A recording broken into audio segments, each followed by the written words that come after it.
Bom dia. Então, excelente segunda-feira para vocês. Estou bebendo aqui um café Verona, Starbucks.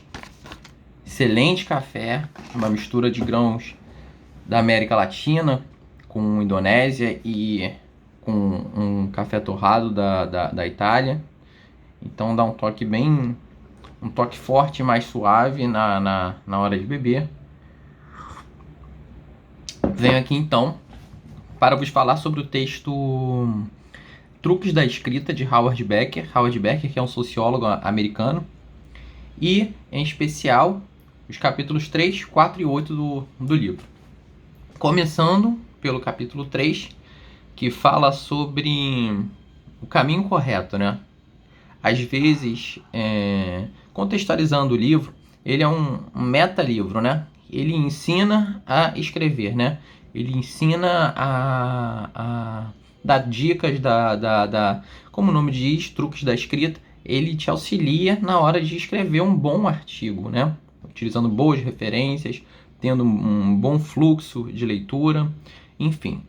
O capítulo 3, ele vai falar sobre um problema muito recorrente na hora de sair do zero, na hora de iniciar um artigo, que é a falsa ideia que a gente tem de achar que existe um caminho correto e por isso a gente coloca muita energia nessa busca incessante para uma escrita correta. Na hora de concatenar as ideias, a gente vai acreditar que só existe uma.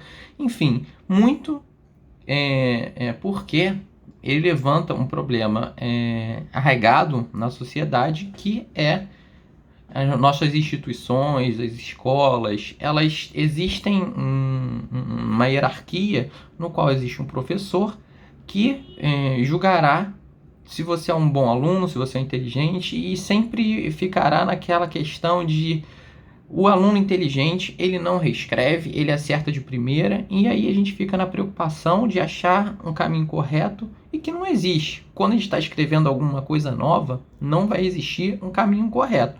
Existe, lógico, que o que ele fala, que a gente pode traçar um plano geral, né, um esqueleto, e aí a partir daí desenvolvendo as ideias da melhor forma que acreditamos. Então, ao longo desse capítulo, que ele fala sobre a ideia certa, né, sobre o caminho certo, a conclusão básica é o seguinte: vale a pena vomitar as ideias, é o brainstorming, a gente abraça as ideias sem preconceito nenhum, porque o que a gente está querendo escrever, na verdade, a gente já pensou há muito tempo. O que vai diferenciar é que a gente só está querendo passar para o papel aquilo que a gente já tem definido. Então, ajustes a gente pode fazer depois. A gente pode traçar esqueletos, talvez até escrever de forma abstrata, né? Fazendo marcações em textos que talvez a gente vá voltar, né? Para melhorar, para deixar um pouco mais ideia mais concreta, com um pouco mais de substância. E aí, a gente superar essa etapa de colocar a ideia, tem a outra etapa de organizar as ideias, que basicamente segue no mesmo ciclo, de não existir nenhuma ideia correta. A gente vai estruturar conforme as ideias forem vindo. O que interessa é a gente não travar, porque se a gente travar, se a gente ficar muito preciosista nesse sentido, a gente não vai escrever nada. Vai passar anos e a gente não vai conseguir sair do lugar. Então é um agito, né, que esse capítulo dá, no sentido de temos sim que colocar a nossa ideia para fora.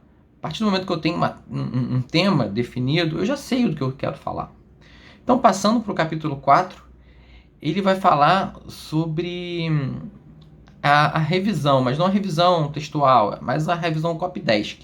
A revisão que significa da gente melhor adequar as ideias. Não é porque a gente escreveu uma primeira ideia que ela vai ser a melhor. Pelo contrário, a gente tem que tirar esse preconceito que a gente tem de que quem acerta de primeira é o mais inteligente, porque isso não se aplica, pelo menos no que tange ao texto acadêmico. Por quê? Quando a gente volta ao texto, a gente começa a enxugar coisas, a gente começa a ver, poxa, isso aqui soa melhor, isso aqui tem mais fluidez na hora da leitura. Isso aqui, quando eu escrevi de primeiro, está muito abstrato, não está trazendo o tema à tona. Então, eu posso mudar certas palavras de lugar, posso mudar a sintaxe. Lembrando que ele diz que não, o Howard Beck diz que não existe um algoritmo específico que vai nos orientar. Não é uma ciência exata, é a arte da escrita, né? Mas existem certas diretrizes que ele muito bem exemplifica, ou seja, mais, como poderia dizer, dicas, né? De como podemos escrever melhor. Por exemplo, usar a voz passiva não parece ser tão... não parece resolver tantos problemas como a gente imagina, porque quando a gente usa a voz passiva, a gente se esquiva de mostrar quem é o sujeito. Talvez isso, em alguns momentos, possa tirar um pouco de conteúdo nosso, porque, por exemplo, colocamos assim, o réu foi condenado. Isso não quer dizer muita coisa. Isso quer dizer por quem é o réu? Foi condenado por quem? Qual juiz? O que ele fez? Se a gente utilizasse a voz ativa, ela ia dar muito mais informações pra gente. Então, essa é uma primeira dica. A outra dica é menos palavras. Utilize menos palavras. Faça mais com menos. Isso quer dizer o quê?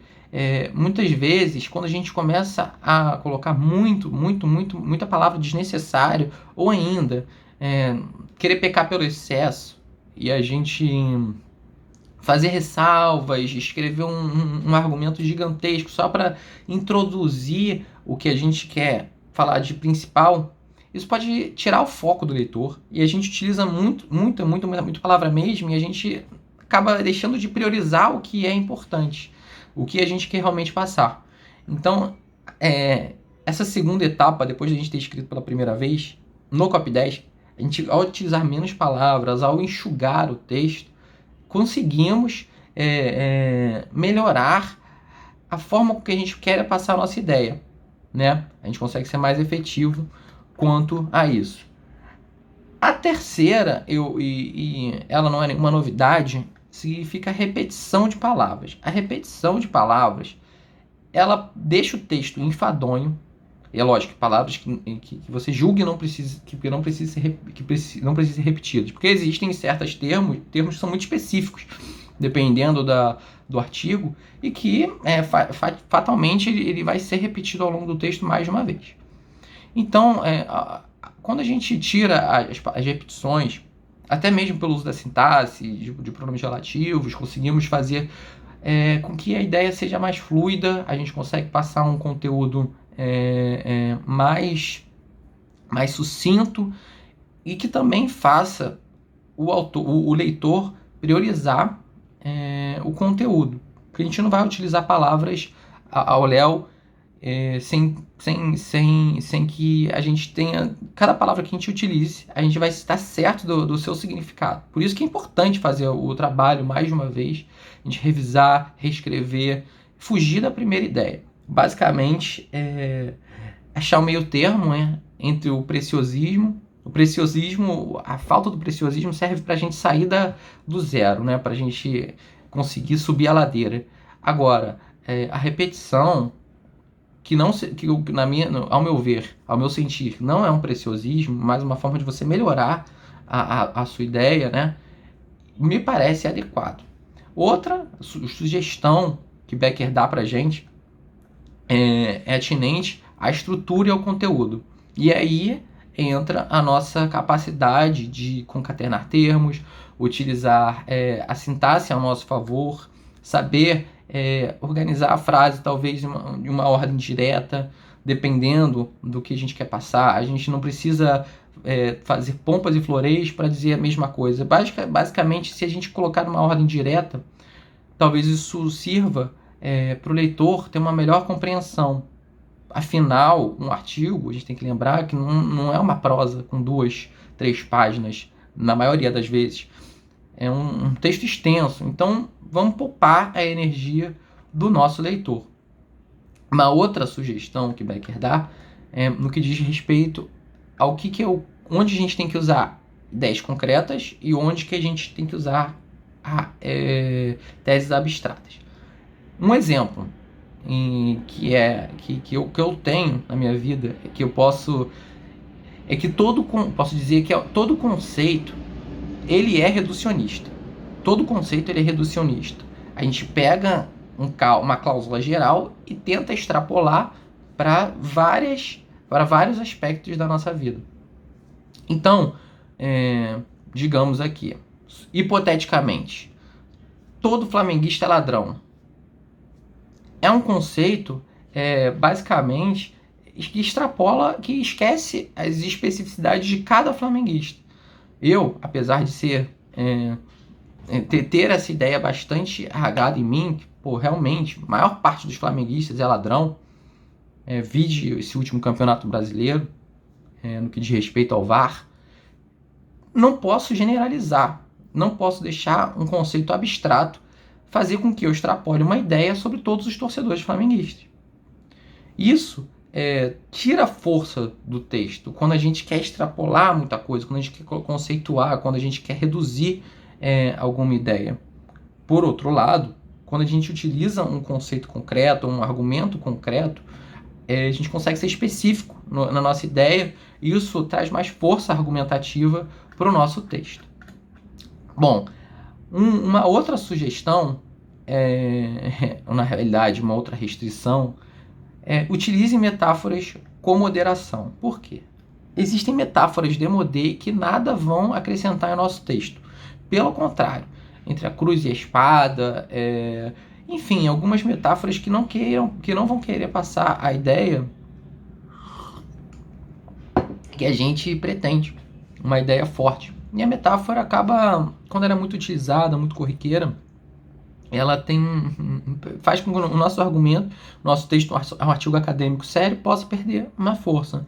Não que ela nunca deva ser utilizada, porque às vezes ela é até muito elucidativa. Ela ilustra bem uma situação que a gente não esteja conseguindo falar com termos técnicos.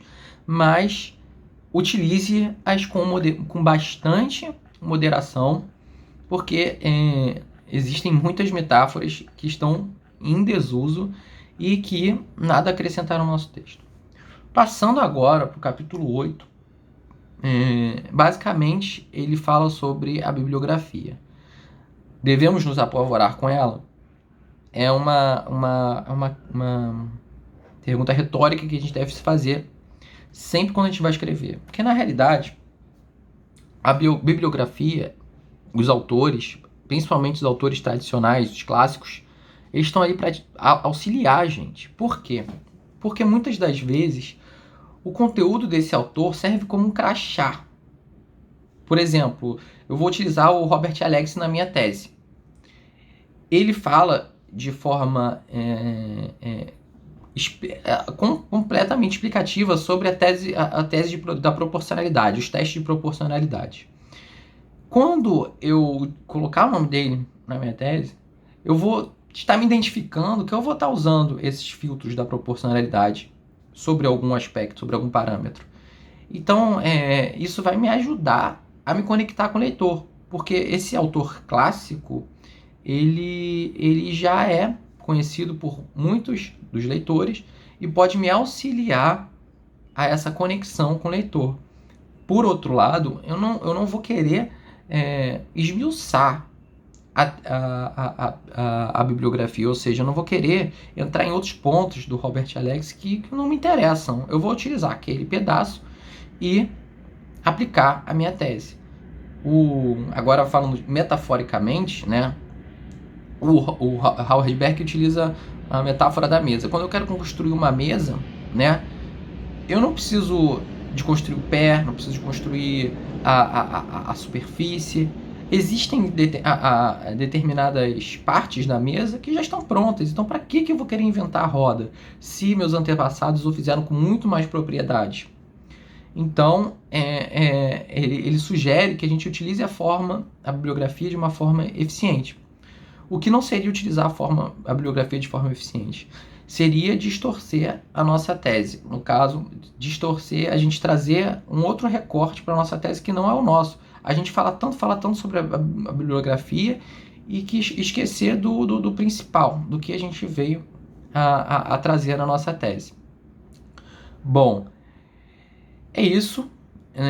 Não tem muito mais a acrescentar. É um livro que fala sobre como a gente pode escrever melhor os artigos, né?